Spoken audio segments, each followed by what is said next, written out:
గర్భవతులకు సీమంతం నిర్వహించిన retired head master ICDS supervisor Ramadevi ఆధ్వర్యంలో ముఖ్య అతిథిగా ఐసీడీఎస్ సిడిపిఓ లీలావతి హాజరు. పార్నపల్లి గ్రామంలో retired head master Narasimhulu, supervisor Ramadevi ఆధ్వర్యంలో అంగన్వాడీ కేంద్రం నందు అర్హులైన 5 గర్భవతులకు సామూహిక సీమంతాలు నిర్వహించి చీరలు, పండ్లు పంపిణీ చేశారు. మరియు సమావేశానికి హాజరైన 46 మంది తల్లులందరికీ భోజనాలు కూడా ఏర్పాటు చేశారు.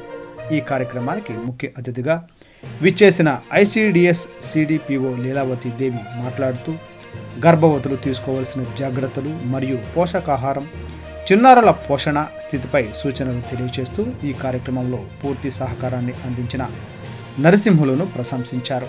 మరియు వీటితో పాటు కడమల కాలువ 1వ అంగన్వాడీ సెంటర్కు, పార్నపల్లి 3వ సెంటర్కు 4 చేపలు కూడా పంపిణీ చేసిన నరసింహులను ఐసీడీఎస్ సూపర్వైజర్ రమాదేవి సన్మానం